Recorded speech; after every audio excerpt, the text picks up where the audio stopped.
there. That was the example of how fast the offense was going. I still thought Isaac Whitney was in. He landed right in front of me. I thought the first foot got in and the second foot was out. But either way, they got the touchdown on the next play to Stephen Mitchell. Jordan Moore, John Jackson. You listen to Trojans Live on ESPN LA 710. We've got the head coach here, Steve Sarkisian, the head coach of the number 17 team in the nation now. And, it's interesting, looking at last year, the start of this year, you'd like to win every game, but you're 5-0 in bounce-back games now. I'm wondering what the key is. Everyone always seems to bury you after these games, right? I mean, we played Arizona State. You think about the Arizona State game last year. You were never going to win another game after that. Then you came back and you won a great game at Arizona. This was a similar situation. What's the key to rallying the troops? Well, I think it's about leadership, quite honestly. Jordan, I think that our players, our coaches, everybody involved in the program understands, hey, you know what? It's one game, but one game's not going to define us. We're going to get back on the horse. We're going to keep playing, and I think that's what we showed the other night. It's interesting you say that because there was a lot of animation and hype amongst the coaches, really getting these guys fired up, on Saturday. But then after the game, it was sort of like, hey, look, this is just a game. We got another one, right. in about 10 days. Talk about the mix of emotions that you guys are going through and trying to put the players through to get them to play well, but understand that, we're a long way from where we need to be. Well, I think that's one of the challenges, right? I mean, you're trying to motivate your guys. You're trying to get them uplifted, ready to go, but then keep them in an even keel, keep them ready to perform, whether it's next week, 2 weeks, 3 weeks from here on out. And I think our coaches do a phenomenal job of that. I think they do a great job of preparing our guys, not only physically, understanding the play calls, but mentally, that they're in a great frame of mind, ready to go. And, I think it showed Saturday night, and I think it's going to continue to show as we move forward. JJ was right. It was fun watching you guys. Do you ever go through the film, watch a play like the Chris Hawkins return, and just see what everyone's doing on the sidelines? I mean, Johnny Nansen's crawling on his knees, pounding the turf. Everyone's running up and down. I mean, you ever look at it when in the film room and just take a moment to enjoy, how much fun you guys are having? Do you know what's funny, Jordan? The night before the game, I showed a video of how to create turnovers. So I'm showing punch-outs, strip attempts, the whole thing. And then I showed how to pick the ball up and how to run with the ball. And everyone kind of chuckled initially, like, why is he showing us how to pick the ball up? Sure enough, the ball's on the ground, and there's Chris Hawkins having to scoop the ball and score. So it was really cool. I think everybody was just excited in general, like, there it is. The ball's on the ground. He's picking up and running with it. So it was a lot of fun. What you'll like is we talked to Delvon Simmons after the game, who obviously created that fumble, and he said he took ownership, said the previous play was his mistake, that the run that got him down on the goal line, which Cam Smith sort of saved him on, was a mistake that he made, and he was thinking, he said to us, on this team we have a next play mentality. What can I do on the next play to make up for that last one? And sure enough, he did. Well, we do. It is about the next play, and it's about whether good, bad, and different, being able to kind of erase the memory. It's the old that notion of just moving on and focusing on, because the next play is the most important play. Tomorrow is the most important day, and I think that our guys really understand that, and they're starting to get better at it, and it showed the other night. I thought our guys, we weren't perfect. To Arizona State's credit, they made their plays too, but I thought our guys, at the end of the day, especially defensively, even when things weren't going great, they were able to get on to the next play and make their plays, and ultimately we were successful. Now, game plan-wise for Justin Wilcox, but from me, and I'm just watching, it seemed like he dialed up several different pressures. They weren't all-out blitzes. It wasn't like they were just throwing caution to the wind. But there were a lot of different aspects, to the blitzing and, and to the areas of pressure to make Berkovich uncomfortable. Talk about that a little bit in terms of, what went on defensively. Well, I think just in general, JJ, we were more aggressive as a team. Even when we were on offense, I thought our guys ran with the ball aggressively. They took the ball. They tried to make their plays. But defensively, we tried to get after them and as best we could. And I thought Justin kind of spearheaded it by making the calls. But at the end of the day, it's the guys executing those calls. And I was proud of them. I was proud of everybody for their attack mentality. It showed up. And when you create 4 turnovers, that's a heck of a day. It's interesting. Last week, blitz was a buzzword. Everyone was talking about you got to blitz more, you have to blitz more. But you sort of see the other side of it. You were getting blitzed a lot on offense. There are ways to take advantage of that, and you saw that in the game plan. You took advantage of it. Well, we knew it going in. We had talked about this earlier in the week, Jordan, about hey, they're going to blitz us, and the game's going to be played in space, one-on-one scenarios, and it showed up. I mean, what Adoree was able to do with the ball, Steven, Juju, all those guys with the ball in space to create big plays was really the key component in the ball game for us having success. You know, and I know that it's probably something we expect out of Cody, but he throws his first interception. And, you know, there's miscommunication, however that goes. But the way that he bounced back, I mean, do we sort of take for granted that he makes some of these things look like it's what you're supposed to do in terms of in terms of being what's sort of difficult to do? Well, I mean, I think the hard part is for everybody to understand the guy's got 15 touchdown passes and 1 interception. Right, and we're all like, what? At 80%. I mean, it's a hard thing to kind of fathom, and we're nitpicking him on one play, and that one play you could argue, I don't know if it was his fault. So he's playing at a high level. You know, as a fifth-year senior, he's a great guy to have on our team, especially coming after a loss, a tough loss, and for him to kind of be there for everybody else to help rebound, I think is essential to our success as a team. Is it to the point where we're sort of underappreciating him? I mean, you know, we talk about the like you said, he throws 1 interception, he threw 5 last year, but it's almost like this is sort of amazing stuff that he's doing. It's not, it's not like you just get quarterbacks like this all the time. No, it really is, and I feel bad for him to some degree, but he doesn't blink, he doesn't worry about it.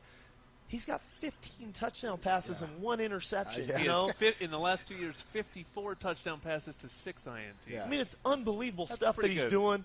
I'm happy for Cody. He's an awesome teammate. He's a great guy to coach, and all the success that he continues to get, I'm happy for him. One of the things that I found interesting about this team that's really developed is this wide receiver core. It seems like it can do a lot of different things, and there's been some really good receivers here in the last few years, but this might be the sort of most diverse unit. I mean, is it fun for you? Is it fun for Clay to play with a different? When you have pieces like Steven and Adoree who are so quick, then you have people like Juju who can do anything, and then you got big people too like Isaac and Darius. I mean, there's a lot of different tools in the toolbox. There really are, and I'll give Coach Martin a lot of credit. He's done a fantastic job motivating these guys to block. And in our system, I know the bubble screen was a kind of one of those words around here that nobody wanted to hear. Yeah, it was. But we're a big bubble screen team. We're a big put the ball on the perimeter team. When you run it, and then you force teams to defend the bubble screen. At the end of the day, it takes receivers' willingness to block, and I think that's what's showing up right now. Our guys are playing with a willingness to put their face on people, to block people, and that's what's making us an explosive offense. It's pretty cool to see. Stephen Mitchell in particular, I mean, you saw him in high school, I saw him in high school. At the high school level, at least at those days, I thought he was every bit as explosive as Adoree. I mean, and Adoree is really special as well. Talk about him a little bit, how he's come on, after the knee injury and all that kind of stuff to where he's at today. Well, I think Steven, he is one of those guys. He's a one-cut guy. When I mean one cut, he can put 1 foot in the ground and make people miss and score touchdowns, and it's showing up. And there was a little hesitation with him as he grew and to understand, okay, I'm healthy enough to make all this happen. But it's showing. He likes to put his little shark thing in the air. That I was wondering that. That's a spirit animal. Yeah, that's who he is. But I think at the end of the day, he makes us more of a complete offensive football team. When you have a guy in the slot that can be explosive, that can take a bubble screen to the house and do all those things to complement a Juju or a Darius or all the backs that we have, it just makes us better.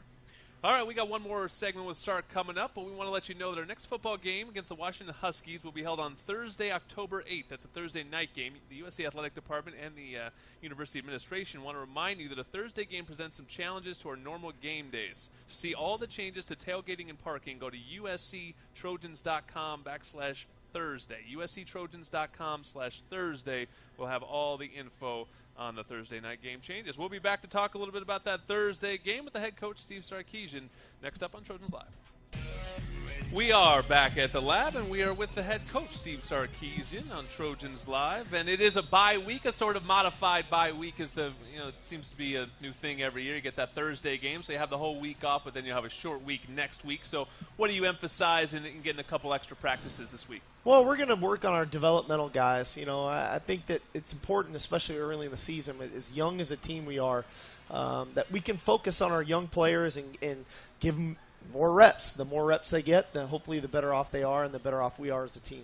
Is this a week where you get guys that might not be as involved in the previous game plan? So your John Houstons, guys like that you haven't had a chance to really sort of see in games, obviously, because they're redshirting, but you get a chance to see them during this Without week. a doubt. I mean, and even to the extent of it, how about on Isaiah Langley? Yeah. This guy who's a only little played bit 2 games now, and dang, he was awesome. Yeah. I mean, he ran down on kickoff. He was unbelievable. He beat everyone down the field. So there's a lot of guys for us to focus on.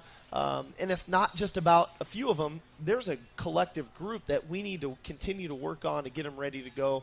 And in the end of the day, that's going to make us a better team. And so that part is encouraging for us as a staff that, man, we've got these other guys out here that as they get better, we're going to get better. So it's pretty cool to see. We had Cam Smith on, a true freshman, right before you. What have you seen from him, talking about a guy who seems to be getting better week after week? Got to get him better gloves. No. He should. I joked with him about catching the ball. But the reality is Cam's maturity, I think, is really cool. He gets it. He comes to work every day with the mentality of, I'm going to play, I'm going to focus, I'm going to prepare, I'm going to get myself right. And it shows, and that's why he's doing what he's doing right now. Some guys like Cam and like Big E that are getting these opportunities early, did you know or even have a hint, when you're recruiting them by their mental makeup that they could handle this? This is not easy to do, right? To just come from, high school, just walk on and just play for USC. No, that's the funny thing. We go back and everybody, you're trying to find the right formula in recruiting because, we want to recreate it. Right. I don't know if we can nail it. That's a hard part there because the maturity they show, sometimes in the recruiting process, it doesn't always show up. And, these guys are on social media and everybody's telling how great they are, this and that, and you're just trying to figure out, gosh, can he fit in our locker room? But they're doing it. They're all doing it. We have 15 of these guys running around on the field, and it's pretty phenomenal right now what this freshman class is doing. One thing you can see in recruiting is guys like Adoree Jackson. There aren't many guys like it. I shouldn't even say it as a plural. I mean, when he makes a move like that on the punt return where he hits the brakes and goes completely in the other direction, and there are only a few people on the planet that can do things like this, is that when you just remember back to signing day and say, I'm glad he chose us? Yeah, I want to call Pat and say, hey, thanks for the airplanes and thanks for all the stuff that he does. But it is those kind of guys are unbelievable. And Adoree has been fantastic in his work ethic. I think sometimes goes unnoticed. You see a guy, he just plays both ways and he returns kicks, and everybody thinks, it's easy for him. He works at it. He works at it. But he's a phenomenal player. He loves playing the game of football. And I just keep hammering Clay. I don't know why we don't throw him the ball more, but it's not my job. I don't call plays anymore. That's Clay's job. Clay's the next guest on here, so he gets the last word in this conversation. But one thing you can do in a bye week is get a little bit healthier. Would it help to get Kevon Seymour back, and then maybe you do have a flexibility to rest Adoree a few more plays, which means maybe a few more for Clay to play with? Without a doubt. The sooner we can get Kevon back going, again, I think will help Adoree. The sooner we can get Antoine Woods back will help us. So the reality of it is football, this sport we play, and we're seeing it around the country. This is a tough sport, man, and guys get injured and guys get beat up. Knock on wood, we've been pretty good. And, we're now we can kind of leapfrog ourselves into conference play. But yeah, the sooner we get Kevon back, the more plays Clay gets to call for Adoree. So, I was preparing for last week's game and going through all the stats and all that stuff. The one person that we haven't given, when I don't think enough credit, Chris Alvarado. How about the punting? You guys are net number 1 in the conference in net punt. And if he was not punting well, we'd be criticizing him. But we haven't talked about him.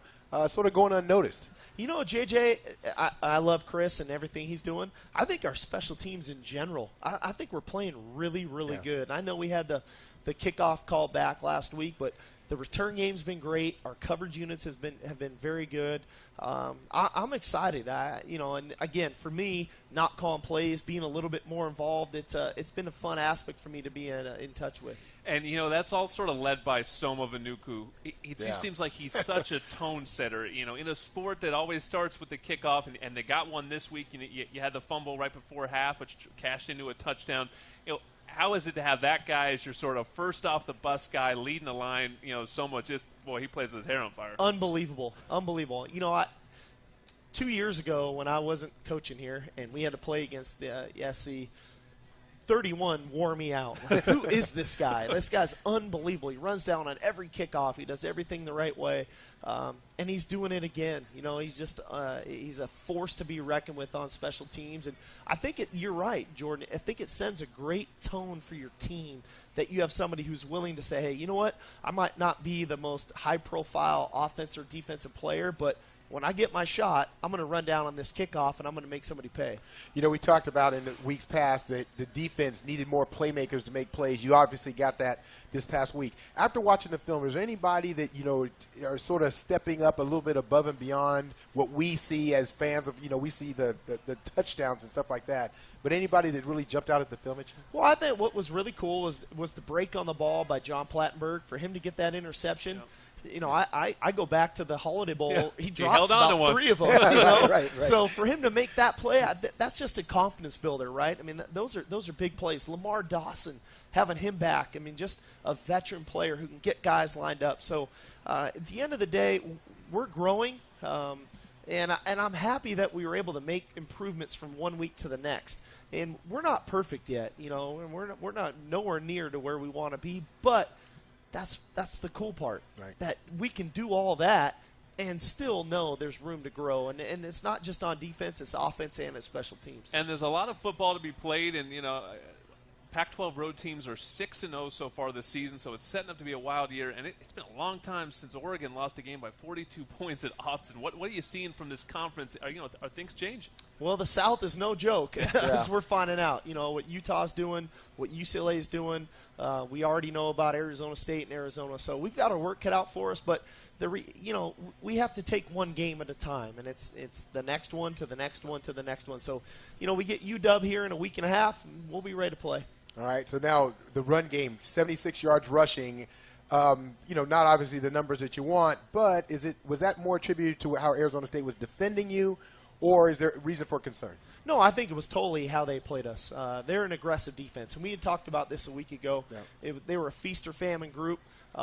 We knew the ball had to get to the perimeter to make them pay, and we're going to be okay. The thing with the running game is consistency.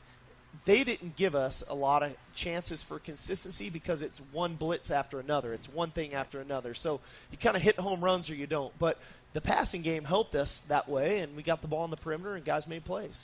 All right, well, you'll be back next week, and we'll talk all about that Washington team. You know a little bit about the Huskies. I know a couple of those guys. So that'll be next week, and thank you, the coach, always for joining us here on Trojans Live. There's a big event coming next door to Galen Center. Trojan tip-off on Sunday, October 11. Fan Fest in Galen Center. Interactive games, players and coaches, giveaways from JetBlue, Nike, Stein merchandise, much more. The first 500 kids, 12 and under, will receive a free USC mini basketball. First 1,000 get a free bag, courtesy of USC corporate partners. That's the Trojan tip-off. It's free admission, so no reason not to come.